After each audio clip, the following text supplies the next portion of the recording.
Happy Friday. Um, just wanted to reach back out. It's been about a week since my first email, and I wanted to thank those who had returned their board surveys. I'd noted that we aren't yet to 50% of responses on the board surveys, and I think I know why that is. I think you're wrestling really with the big decisions in front of you, which are, are you going to have a season this year? What's going to look like? How are we going to handle all of this COVID, and what does it mean for the organization? And it can be difficult to wrestle with those issues and try to understand how they fit into the context of this kind of larger macro process that we've undertaken together. In my first email to you, I had mentioned that I would send information about COVID and handling COVID and things like that to you. And so I thought I would just go ahead and do that now. And maybe that would help us move forward together. So this is the COVID opportunity. It's what I call it, and I think there is real opportunity here, and I think Lime Kiln is uniquely positioned to take advantage of it. The data has been collected since COVID really started, and it's getting clearer and clearer about what art patrons are feeling, about what it will take to get them to return once they are allowed to return. As I've been speaking, I'm sure you've been reading the bullet points here, but I want to take you to the data on the next slide. Performances versus exhibits and all categories. Most importantly for us is looking here, the ability to be outside or outdoors in both categories is high up on the list. Above it are only three things: the ability to have a coronavirus vaccine, which you don't control; government lifting travel and movement access and restrictions, which you don't control; and seeing others visit, which you only kind of control. Here's something that you absolutely control, and it's number 4 on the list, which is outdoors, and that's good news for you. Here's what will probably kind of bend your mind a little bit. We've been talking about social distancing and what it will look like. The restaurants cutting down tables, everything else. Look at limits on crowds, the limiting of attendance, and what that means in the survey data for whether people return. It's actually lower on the list than I don't need you to do anything else. I feel safe and comfortable already. So these are really interesting data points, but it's not the whole story, because these surveys aren't taking into account or presuppose that all of the patrons, when they make these decisions to return, will be making these decisions in a time of relative health and safety, and that there won't be recurrences or reemergence of COVID-19. But all the science that we are hearing suggests that there will be reemergence and reoccurrence. And what that is and how that will play out is something that's very much in all of our minds. In the PowerPoint that I've attached with this link to this video, you can click on all the links that I've put together. This is the most recent science research that's out, and it supposes that there will be 3 potential scenarios for the reoccurrence and reemergence, and it gives timelines from January 2020. You can see where we are currently here, through January of 2022. That's what all these scenarios suggest. First scenario, peaks and valleys. That is, we don't overwhelm the healthcare system again, but when they do reemerge, and they will, they reemerge at fairly significant levels that may or may not lead to great fear and insecurity in the marketplace. Scenario number 2 is that we open far too quickly, we all reengage with each other, and we get this massive spike in the fall, leading into the winter, which completely overwhelms the healthcare system. This is where we are, just as a reminder. This is what is possible in that scenario, and you know what that would mean. And then the slow burn. This scenario presupposes, though, that we keep levels of control in place. Social distancing and other things that we're hoping would be gone, certainly by January of 2021, but may not be. And you can see the rollout. They aren't as high as these peaks, but they are there, and they may impact behavior. All of this leads to a cycle of uncertainty for you, for other arts organizations, related to what you're going to do. Not only in your current programming, but what's it going to mean for the future going forward. We've looked at some of the responses from potential patrons, your returning patrons, about what it would take to get them back. But there's this massive cycle of uncertainty as you're trying to think about program planning and you hit the COVID unknowns and they keep everybody at home and you're thinking about reopening, and still there remain these massive COVID unknowns that we've just talked about. And that brings you back to what you're going to do with your planning. How are we going to plan to serve our audience, make revenue again, do the things that we do really, really well?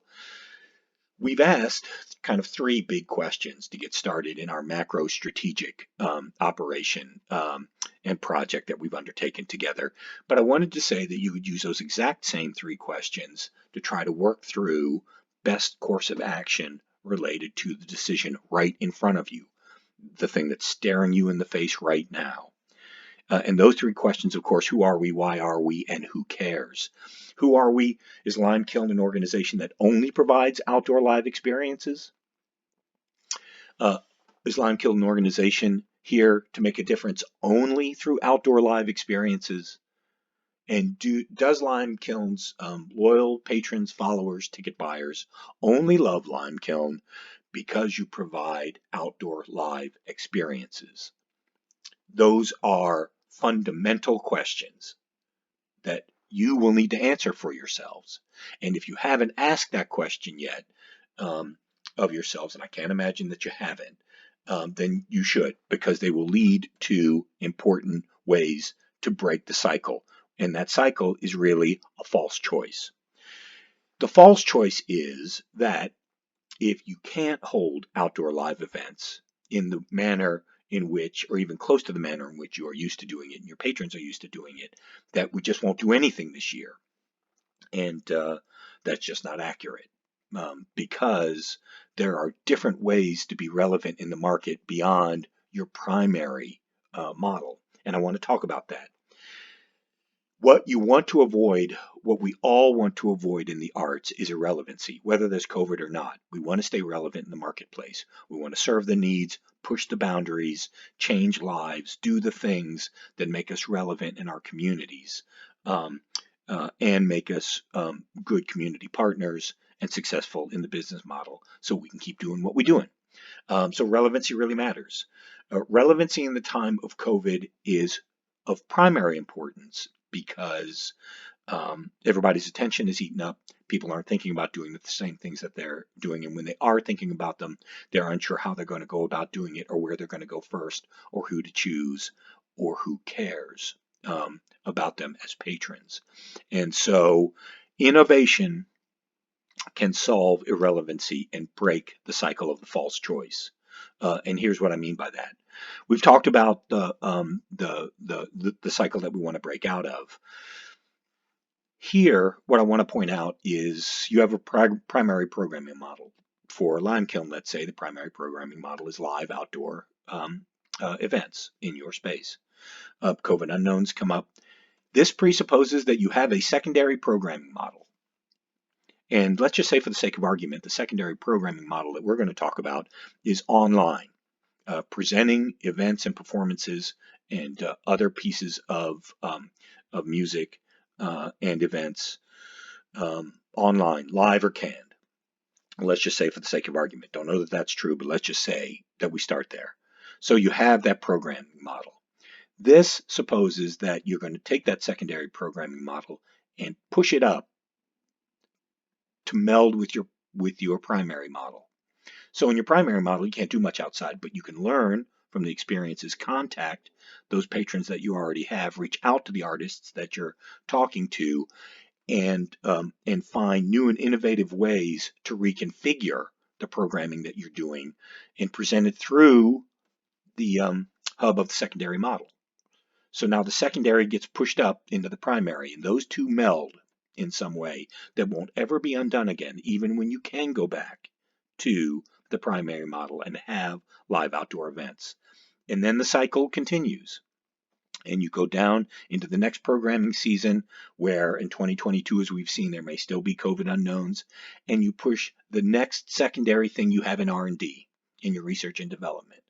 Let's just say, for the sake of this argument, that you've decided to do micro events throughout the state, and you're going to present events or music or other things in small targeted venues to groups of 25, 30, no more than 50 throughout the state. let's just say that's the secondary model. So now you're using your online model, and you're folding into that these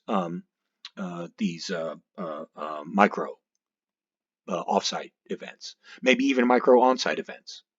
Um, uh, you know, that they're live broadcast concerts.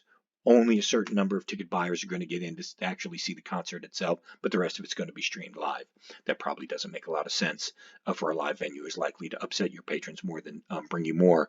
But but I think you know what I mean. You can go to breweries and other places and do lots of different things. I'm not advocating for that. I'm just kind of gaming it out hypothetically.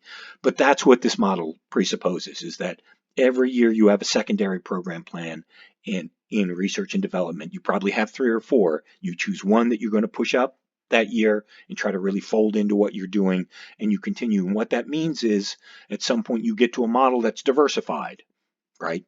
You have a secondary programming initiative that's folding into the existing program model. You're assessing, investing, modifying, and discarding, right? You're keeping what works, getting rid of the things that don't work. You're finding ways to monetize the secondary initiatives. If not through ticket sales, can you do it through sponsorship and other pieces, grant making and other forms of monetization? And most importantly, your communication, your brand communication about all of the new initiatives, right? And about what they mean for the community. So you're constantly staying in contact. So that's a way for a leader like you are in the marketplace to lead.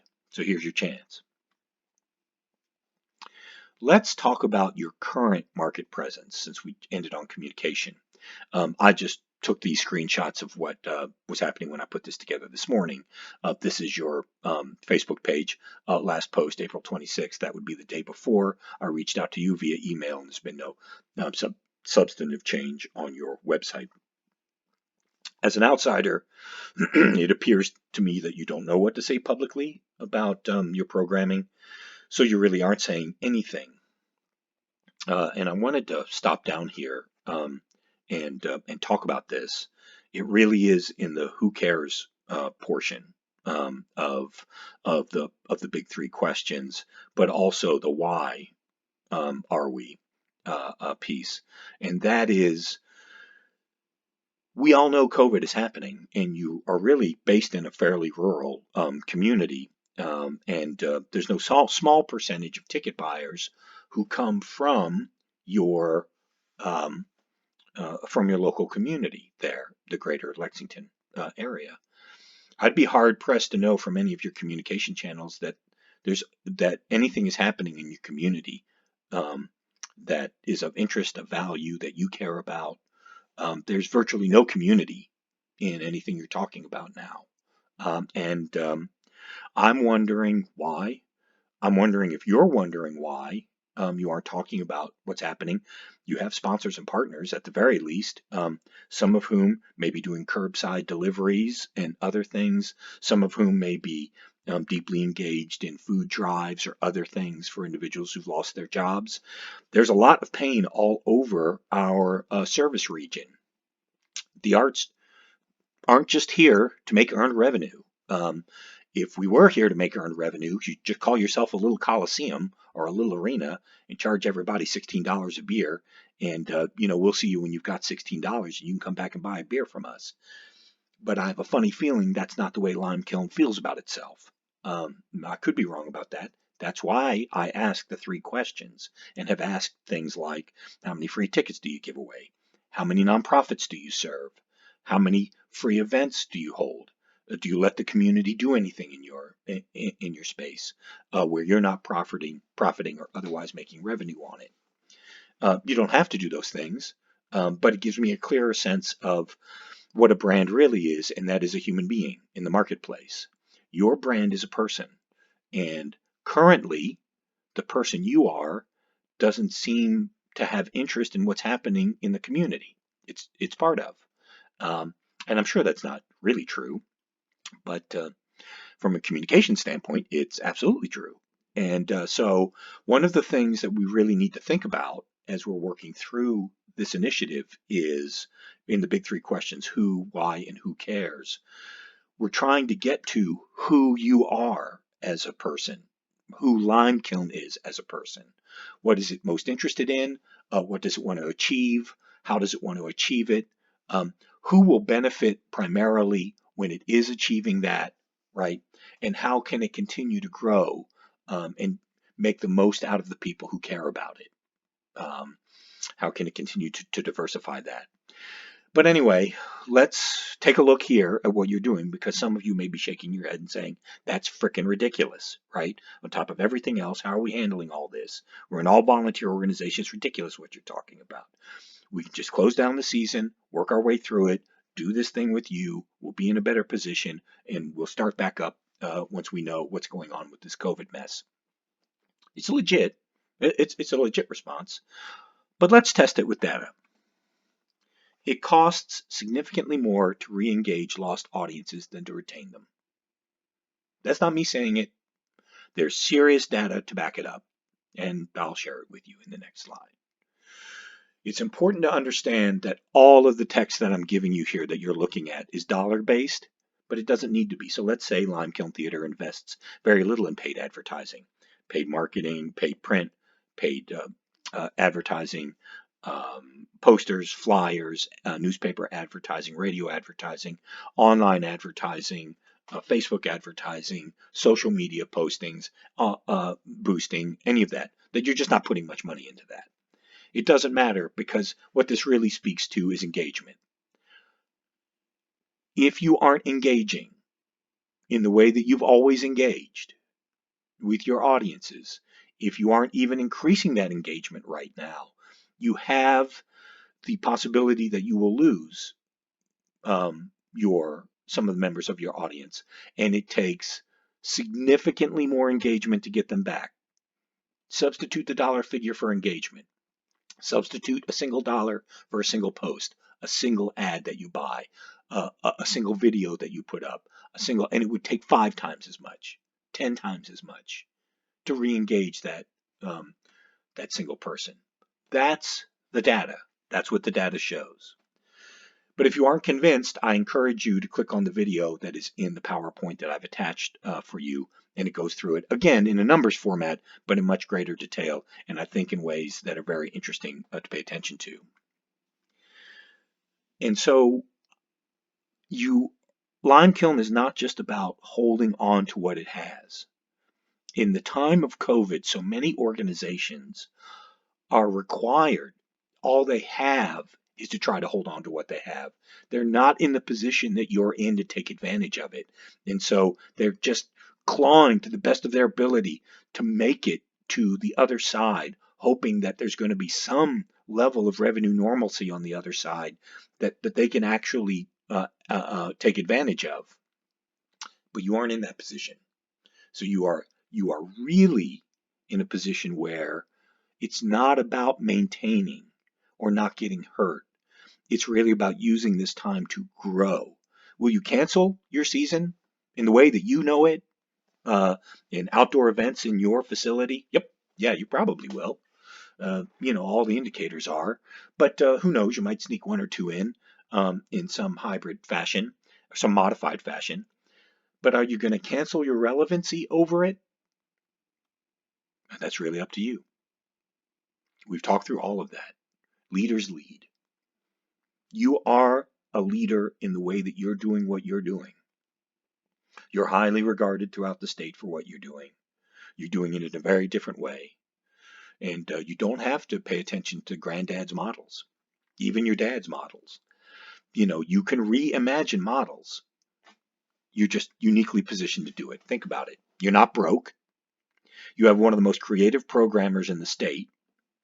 You have a sizable young and tech-savvy audience, and you have the time and the tools. You don't have a ton of overhead. Look, this staff thing that you're talking about, look what happened. Like, it nearly killed all you volunteers, but look, it has put you in a very unique position because you aren't laying people off. You aren't going out and getting loans and having to find busy work for your folks. But most importantly, you haven't carried a massive overhead of staff, which is some of the largest expenses in an organization. And so it hasn't made you cash poor. It gives you the ability not only to survive, but potentially to make reinvestment in research and development on new products, like those secondary models that we're talking about, to really think about what you can do. I think innovation is really your superpower, the untapped superpower, the thing that makes you really different from everybody else who's doing what you're doing. You aren't the only ones to do it. And others actually are doing it from a numbers and revenue standpoint a little better. But nobody's thinking about it the way you're thinking about it. Nobody's trying it the way you're trying it.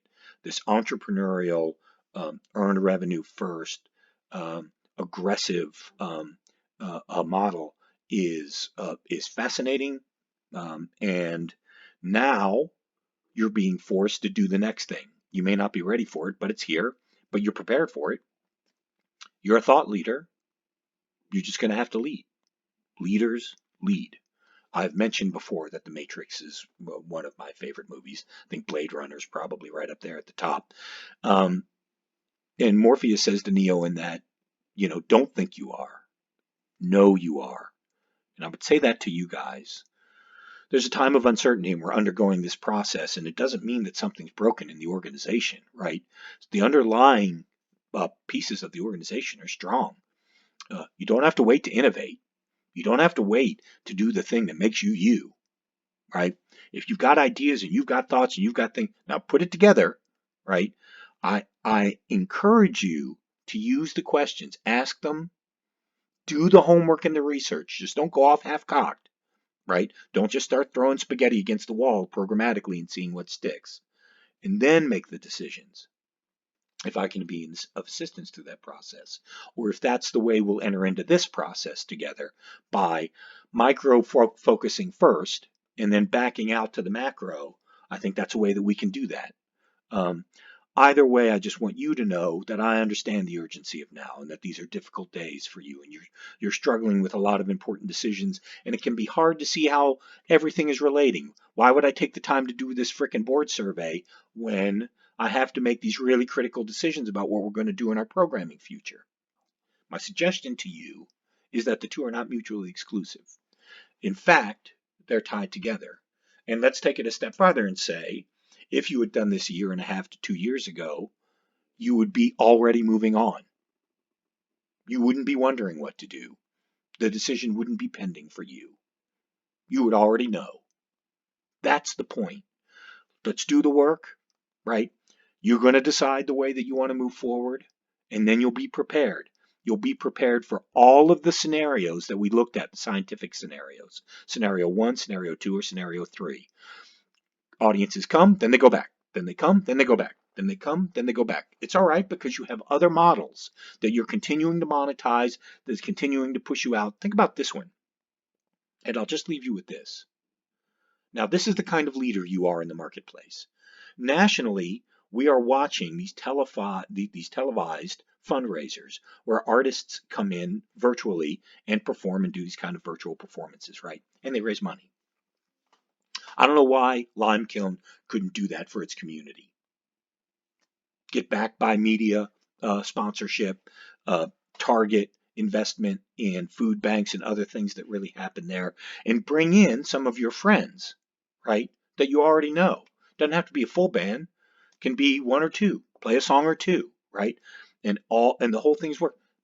That's what you got. You guys are known for that. You guys are known for those cool, aggressive, young, inspirational, interesting individuals. And all those artists, those individual artists, are working like crazy to monetize their online presence anyway. You don't have to figure out how to monetize the presence, right? Just pay attention to what they're doing. You're a presenter, right? You can present them. That's something you may or may not do, but it ticks off a lot of boxes when you think about it, which is um, it leaves me in the presenting space. It lets me coordinate with really high-end, interesting, and kind of cutting-edge artists. And it allows me to be relevant to my community. It allows me to help the community I love and has loved my brand for over 30 years. And boy, I think you guys need to focus like a laser on loving where you are as a brand and making sure the entire community knows that you are stepping up, right? They've stepped up for you in the past, and you are stepping up now. Um, so I'll sign off just to say, if you've got the time, please finish the board, take and complete the board survey. Would really like to move on to the next step. But if your reply to me is, I think we want to hold on that and really focus hard on this one decision point, maybe use some of this process for that. I'm more than happy to help if you want me to, or I'll just sit on my hands and not keep bothering you. Either way, I wish you a good weekend. And if you, of course, have any questions, you can reach out to me. You have all my contact information as well. Take care. Talk to you soon.